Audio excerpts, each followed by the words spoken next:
Good morning mga kuret. Nakahuli naman yung alaga kong ahas mga kuret. Ayun o, ayun o.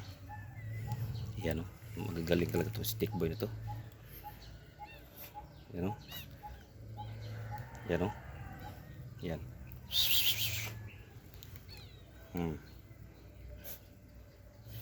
Napatay niya mga kuret o. Yan o. Ito yung isa kong pool. Yung maliit para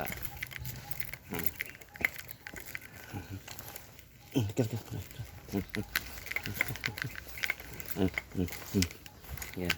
Yan, para masasanay siya mga kuret. Yan. Para sanay yung dalawa. Yung maliliit. Yan.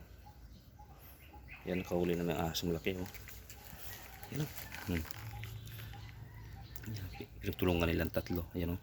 Stick boy talaga ito. Mas malupit talaga itong pusak na to. Yan o. Yan o. Yan o. Laki o. Yan o. Patay mo na yan. Yan o. Yan o. Yan, magaling talaga itong mga kuret. Yan o. Yan o. Yan. Para maliit pa yung mga kuret. Asahan na itong mga pusak maliit. Yan o. Yan o yan. Sige. Tapang na itong isa maliit o. Iskikas kasi tikay. Yan o. Yan. Yan mga kuret o. Yan. Yan. Hindi na mabilang ito nahuli dito mga kuret. Daming ahas dito sa bundok. Yan o mga kuret o. Yan. Ito yung tirador na aking pusa, stick boy. Walang pinalampas ito mga kuret kung makakita. Yan o. Yan o. Yan malaki.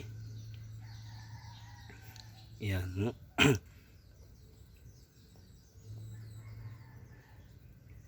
Yan.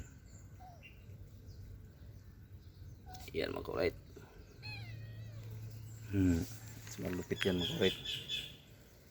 Yan. Hindi ka tinigilan talaga. Yan.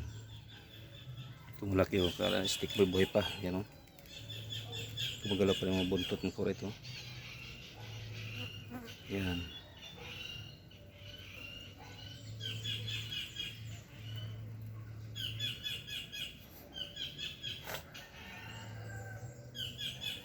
Yan. Lupit lang alaga talaga. Yan stick boy. Ito yung isa kong pusa sa nilagnat. May sipon. Yung tikla. O, hindi na pa rin stick boy kung buhay pa ba. Yan o. Yan. Yan mga kuret. Ganito na tayo mga kuret. Yan mga kuret. Malupit itong aking mga alagang pusa. Pati dalawa kong maliliit. Yan.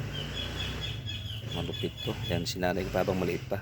Para pag lumaki na yan, magaling namang huli ng ahas. Saka daga. Mga kuret. Alright.